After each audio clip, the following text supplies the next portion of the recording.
ഇനിയാണ് യഥാർത്ഥ ജീവിതത്തിലേക്ക് കടക്കുവാൻ പ്രവേശനം എന്ന് പറഞ്ഞു. പക്ഷേ ഞാൻ വിചാരിച്ചു കള്ളുകുടി നിർത്തിയാൽ എൻ്റെ പ്രശ്നങ്ങളൊക്കെ അവസാനിച്ചു.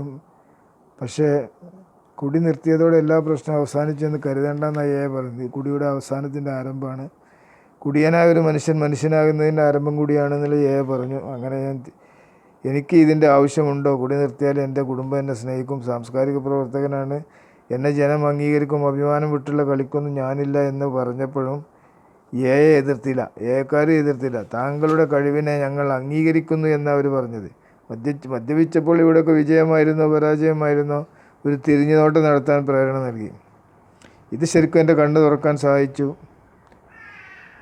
മദ്യപാനം ഒരു ദിന പ്രോഗ്രാമിലൂടെ തുടർന്നുള്ള സുബോധ ജീവിതത്തിന് എന്നേക്കാളൊരു വലിയ ശക്തി, ഞാനതിനെ അള്ളാഹു എന്ന് വിളിക്കുന്നു.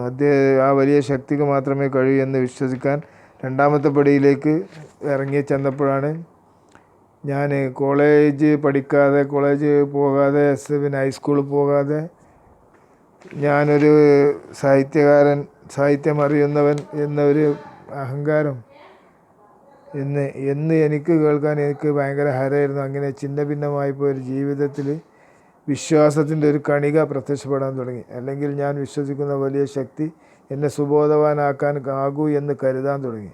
അത്ഭുതകരമായ രീതിയിലാണ് ആ ശക്തി എന്നിലേക്ക് കടന്നു വന്നത്, ദൈവമായി കടന്നു വന്നത്.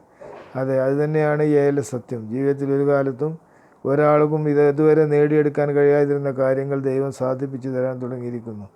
ഞാൻ മുമ്പും ദൈവത്തിൽ വിശ്വസിച്ചിരുന്നു, ആരാധനാകർമ്മങ്ങൾ നടത്തുകയും ചെയ്തിരുന്നു. എല്ലാ റംസാൻ മാസവും നോൻപോർക്കും 30 ദിവസത്തെ വ്രതം കഴിഞ്ഞ് വെള്ളിയാഴ്ച പെരുന്നാളിൻ്റെ അന്ന് ബോധമുണ്ടായിരുന്നില്ല.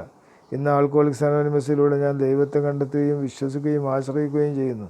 വിശ്വസിക്കാനും ആശ്രയിക്കാനും പഠിക്കുക എന്നതാണ് കൂട്ടായ്മ എന്നോട് പറഞ്ഞത്.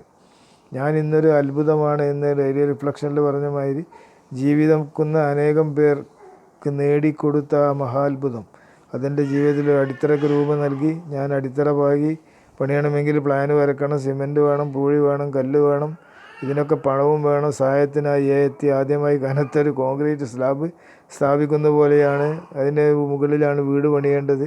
ഈ പ്രോഗ്രാമിലൂടെ മദ്യപാനം നിർത്തുക എന്നത് തന്നെ ഒരു കോൺക്രീറ്റ് സ്ലാബ് സ്ഥാപിക്കുന്ന പോലെയാണെന്ന് ദൈനംദിന മനങ്ങളിൽ നിന്നൊക്കെ വായിച്ചുകൊണ്ടും അതെല്ലാം തുല്യമാണ് എന്നും, കോൺക്രീറ്റ് സ്ലാബിന് മുകളിൽ മഴയിൽ നിന്നും കാറ്റിൽ നിന്നും ചൂടിൽ നിന്നും സംരക്ഷിക്കുന്ന ഒരു കവചമില്ലാതെ ജീവിക്കുക എന്നത് പ്രയാസമാണ് എന്നും, അതുകൊണ്ട് അടിത്തറമേൽ മുറി പണിയാൻ ശ്രമിച്ചപ്പോൾ പ്രോഗ്രാം പരിഷ്കരിക്കുന്നതിലൂടെ ആണ് ഇത് ചെയ്യേണ്ടതെന്നും, ആദ്യത്തെ മുറി ബലഹീനമാണെന്നും, കാരണം ജോലി ചെയ്യുന്ന ശീലം എനിക്കില്ലായിരുന്നു എന്നും, എന്നാൽ സമയത്തിൻ്റെ പുരോഗതിയിൽ പ്രോഗ്രാം ചെയ്യുന്നതിലൂടെ എങ്ങനെ ഭംഗിയുള്ള വീടുകൾ നിർമ്മിക്കാമെന്ന് ഞാനും പഠിച്ചുകൊണ്ടിരുന്നു. കൂടുതൽ പരിശീലിക്കുന്നതിനനുസരിച്ച് കൂടുതൽ പൂർണ്ണതയുള്ള വീടുകൾ നിർമ്മിക്കാൻ എനിക്ക് സാധിച്ചു. അങ്ങനെ ഞാൻ ആ വീട്ടിൽ താമസം തുടങ്ങി.